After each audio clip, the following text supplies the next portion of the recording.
फिर से आपके साथ यूट्यूब पे जुड़ चुका हूँ, लेकिन आज मैं किसी अलग टॉपिक के साथ आपके साथ जुड़ने वाला हूँ। आज मैं कुछ और बातें आपको बताने जा रहा हूँ, कुछ अलग।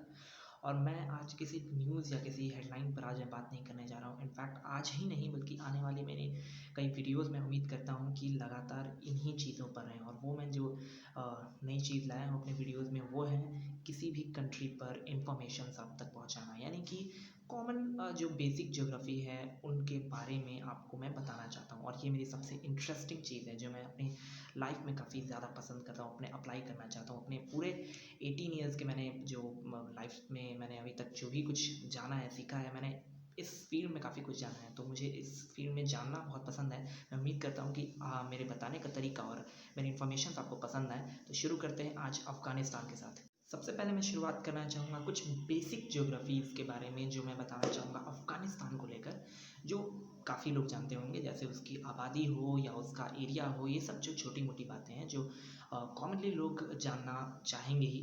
तो उन बातों के साथ मैं सबसे पहले शुरू करना चाहूँगा। तो अफ़गानिस्तान की जो सबसे बेसिक ज्योग्राफी है, जो उसके सबसे कॉमन पार्ट्स हैं जिनको कि हमें समझना ज़रूरी है, उसके बाद हम उस देश को समझ पाएंगे। उसके लिए मैंने जो स्क्रीन पर आपके आसान इन्फॉर्मेशन दिए हैं, इनको आप पढ़ लीजिए तो आप समझ जाएंगे। कुछ देशों से इसके बॉर्डर्स लगते हैं। अगर आप इंडिया का मैप देखिएगा तो शायद बचपन से दिए गए आपको मैप्स शायद इस चीज़ पर मजबूर कर देंगे, ये कहने पर मजबूर कर देंगे कि हाँ, अफ़गानिस्तान इंडिया का एक नेबर कंट्री है। बट दैट्स नॉट ट्रू, क्योंकि ये बात अब हम समय के साथ साथ समझ रहे हैं। इस एज तक आने तक हम ये बात समझ जाते हैं, 18-20 वर्ष की उम्र तक अच्छे से समझ जाते हैं कि this is not the reality, कि अफ़गानिस्तान और इंडिया किसी भी तरह से मेल खाते हैं। आई मीन दोनों किसी तरह से बॉर्डर शेयर करते हैं। This is not correct. ये चूँकि पीओके का जो रास्ता है, आई मीन पीओके का जो मैप है, अगर आप देखेंगे तो कश्मीर के मैप में आपको पता चलेगा कि भारत की कश्मीर के 3 पार्ट्स हैं। कश्मीर के 3 पार्ट्स हैं। जी हाँ, पीओके एक तरफ जो पाकिस्तान अधिकृत कश्मीर जिसको हम हिंदी में कहते हैं, और पाकिस्तान ऑक्यूपाइड कश्मीर कहते हैं। दूसरी तरफ चाइना को भी एक हिस्सा मिला हुआ है जिसे अक्साई चीन के भी नाम से हम जानते हैं।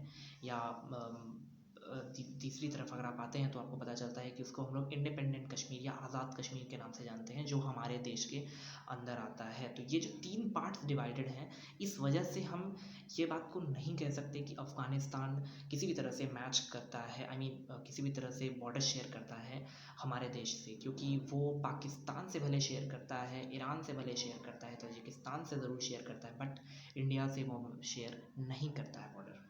अफ़गानिस्तान के टोटल 5 नेबर्स हैं जो आप अपनी भी स्क्रीन पर देख रहे होंगे। इन पर्सनल ओपिनियन रखने का मौका मिले तो मैं ज़रूर ये कहूँगा कि अफ़गानिस्तान में ज़रूर जाना चाहूँगा। ये काफ़ी शानदार देश है। और अगर आप दूसरे एंगल से अगर आप देखना चाहें, नेगेटिव पर्सपेक्टिव से देखना चाहें, तो शायद आप कहीं कहीं ज़्यादा ही घबरा जाइएगा, क्योंकि ये विश्व के सबसे ज़्यादा अनसेफ देशों में से एक है। यानी कि जहाँ पर कि न सिर्फ मैं महिला या बच्चों की बात नहीं कर रहा हूँ, किसी भी पुरुष, किसी भी इंसान, जानवर के लिए वहाँ पर रहना आसान नहीं है।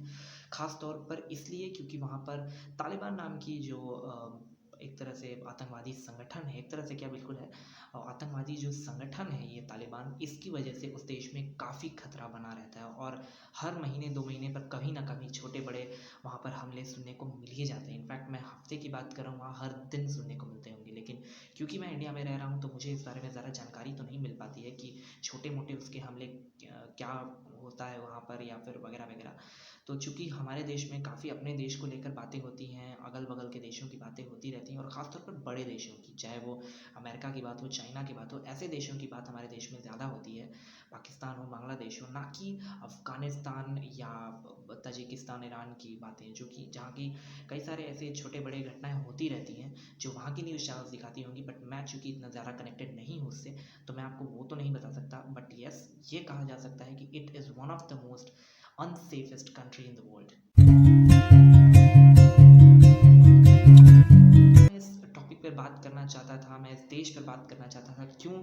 इस बारे में मुझे कई सारे मेरे जो दोस्त हैं उन्होंने इस बारे में चर्चा किया और मुझसे बात किया। तो उनको मैंने समझाया कि मैं आने वाले समय में, चूँकि टॉपिक्स कई सारे हैं, अभी अगर आप देखें तो 5 अगस्त को एक ऐतिहासिक दिन था हमारे देश के लिए। न सिर्फ राम मंदिर के दृष्टिकोण से, बल्कि सुशांत सिंह राजपूत जी के केस को भी सीबीआई को टर्नओवर कर दिया गया है। तो यानी कि कई 2-3 ऐसे बड़े-बड़े अभी लगातार ऐसी इवेंट्स आए हैं, ऐसे घटनाएँ हुई हैं हमारे देश में, जिनको कि अगर हम सुने पॉजिटिव की मैं बात कर रहा हूँ, नेगेटिव तो मैं नहीं कहूँगा अभी।